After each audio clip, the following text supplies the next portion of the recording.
Everyone, this is Ehav Ever from the Chronicles of Ehav Ever. Today's video is going to be how to teach yourself Hebrew.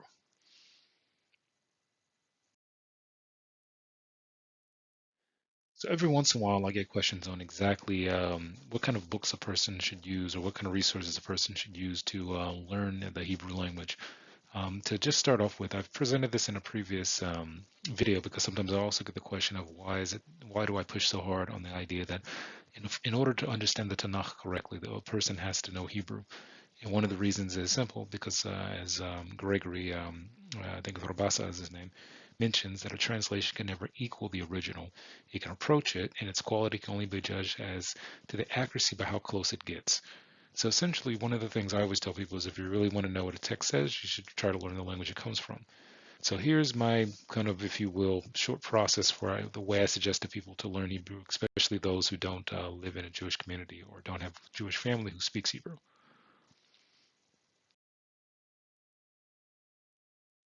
So phase one involves having the right resources. Now this phase I actually presented in another video, but I'll kind of go over it again here. So what I'll be doing is showing you just a couple of resources that I think are good starts for anyone who speaks English but has no Hebrew resources around them in order to go to classes to learn Hebrew and things like that. And basically what that means is that you would have to self-educate yourself, which is not impossible, it just takes dedication. And that's the reality. You can't learn anything without dedication. And specifically can't learn a language unless you're dedicated to it. So each person has to decide for themselves what they're able to do. So essentially, some of the books that when I started learning Hebrew, I took classes and I also was learning on my own for a long time. But I also, I did it when I was living in New York. So in New York, there's I learned at the synagogue. I learned outside of the synagogue, but also before I moved to Israel, I was already self-learning, as much as possible because, it was necessary. It's just the reality.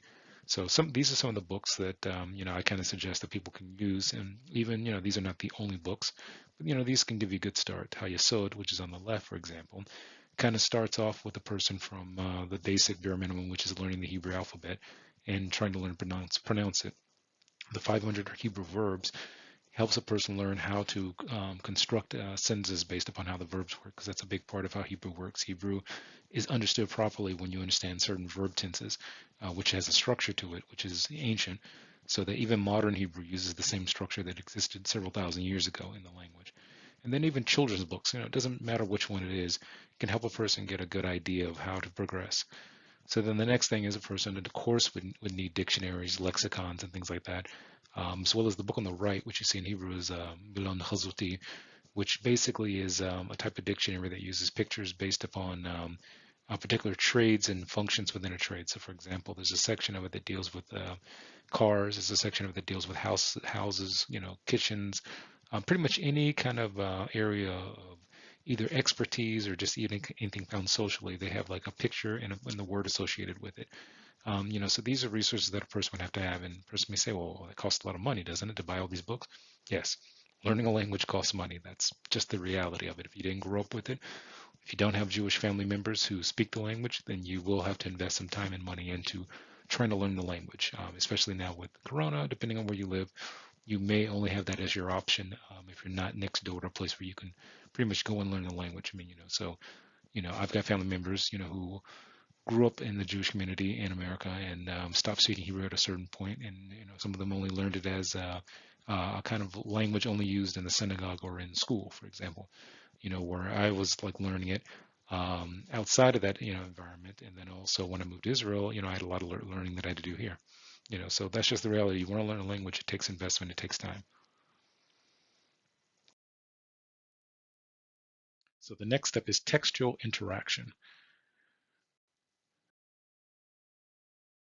Now, one of the things that I did early on, especially when I knew I was going to be moving to Israel, was I made a certain choice at a point where I really wanted to get my Hebrew as fluent as possible. And I said, okay, what I'm going to do is buy every book I need in Hebrew. If it's possible to get it in Hebrew, I'm going to get it in Hebrew. And even if I have a difficulty trying to read it because I'm not there yet, and it's not as simple, as I'm used to, I'm going to try to read it anyway. And that's one of the things that actually helped me get better in learning Hebrew, where I just basically bought every book I could and read it in Hebrew. Even if I didn't understand what I was reading, I just would read it in Hebrew over and over again.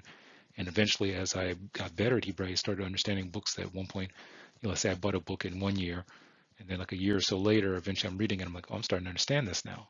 Where before the year earlier, I was reading it very slowly, trying to understand what I was reading and not really knowing what I was reading. And that includes everything. And this is one of the ways I pushed myself to get better in the language, by simply only interacting with the books in Hebrew.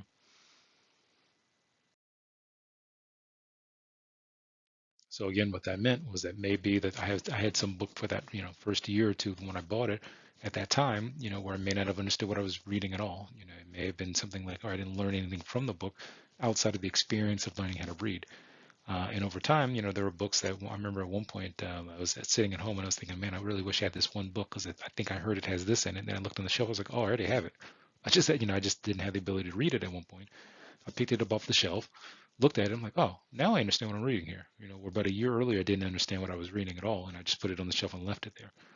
So essentially, that's one of the steps I took when I was trying to get my Hebrew more fluent.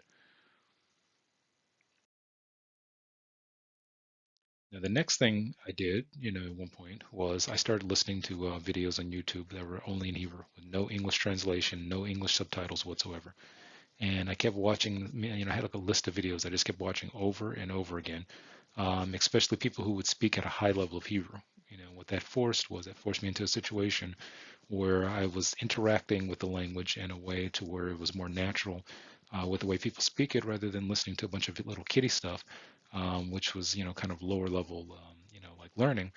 And that helped me advance a lot further. And over time, as I was learning, there were times where I'd listen to a lecture all over again, or listen to something over again, and then say, okay, now I understand what they're talking about. Just simply because I was going on repeat. And there was even like a group of videos I was listening to from a rabbi named Rabbi Amnam Yitzchak, where he would allow people to come in into these shiurim, these lessons he was giving, and they could argue with him.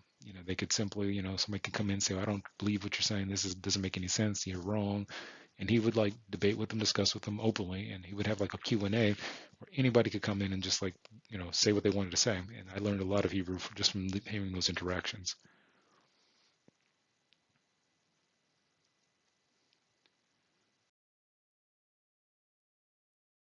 Now, the last one, for some people who ask me this question about how to learn Hebrew, this is the one that you may have the most difficulty on if you're asking me this. And that is cultural interaction. Now, this is one I can't help you on if you don't have the ability to live in a Jewish community. The reality is that you are where you are, and until whatever circumstances change, until you're able to make a change in those circumstances, I don't have the ability to assist anybody with this. I don't have the ability to teach someone in this, how to overcome this if they don't already have the ability to try to overcome it themselves. And what I mean by this is the following. This here is basically the way children are taught in the Yemenite community. This is a group here in Israel. And at the end of the table, in this video, what you see is there's what's called a mori. And the mori has a bunch of kids who sit around at the table, and each of them has a book of the Torah. And this is when they learn the parashah, the section of the Torah that they're learning for that week. And essentially, what happens is, is that they go through, and one person reads what's in the book, and then everybody else repeats what that kid just read, and they go around the room doing this. So that means that each kid here is reading it first in Hebrew, and then after that, everybody repeats what that kid just read in Hebrew. And then after that, that same kid reads what's called the Targum, meaning it's an Aramaic translation of what he just read into Aramaic from Hebrew. He reads it, and then they go around the room doing that. So that means that every day that they show up in front of the Mori, this is the process they go through. They go through, each kid reads a line in Hebrew, and then everybody in the room repeats it with the kid. And then from there, he reads the Aramaic translation, and you don't get a choice. You don't get to say, I'm not doing this today. It's like, you pretty much are there, you're learning it. And this is the way children in the Yemenite community learn, and not just Yemenite children, the kids in other Jewish communities also learn similar to this, maybe without the Aramaic translation, but everybody learns this way. And that's why in Yemenite synagogues, whenever a person goes up to the Torah and for the parashah and reads, most people in most Yemenite communities can read it for themselves because they went through this process. So this is something that I can't, in a sense, somebody asked me about this recently, like I can't provide this environment for you if you don't live in an area where there's a Yemenite community. And generally speaking, most Yemenite Jewish communities are here in Israel. There's only a few synagogues, maybe I think like one in Canada, about four in New York City, one maybe in Los Angeles, maybe one in Florida, and one in England. That's pretty much it in terms of Yemenite synagogues. And I think there was one at one point in Addis Ababa, Ethiopia, but I don't know if that synagogue is still there anymore. So really, again, outside of living in a Jewish community where this is something that is done, that's not something I can do for somebody.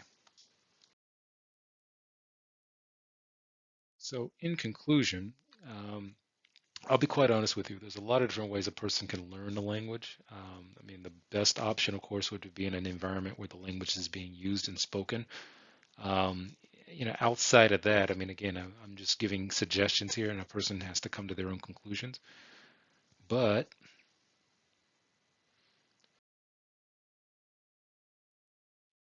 having been a kid from the being a kid in the 1980s, it's like they say on G.I. Joe that knowing's half the battle. And according to this graphic that I found, red lasers and blue lasers are the other half of the battle. Essentially, in terms of learning Hebrew, I mean, there's a lot of different ways to do it, but again, it takes time, it takes investment. I'm not able to give anyone a quick fix because there's no quick way to learn any language, especially a language that's several thousand years old. And there's no quick way to do it if you don't live in an environment where it's being used. But again, that's up to the person as the individual. So essentially, you have to use what you have available to you, and if you're in for the long haul, it'll be proven out by what you're able to learn on your own, and how long you're able to maintain it, and how what level of I forgot the English word, intensivity or intensiveness, or how intense you are about learning it. Um, I say that's my language, I'm starting to lose my English bit by bit sometimes. So essentially, this is Ehav Ever from the Chronicles of Ehav Ever, and this is my suggestion on how to learn Hebrew for those who are interested. Take care. Bye.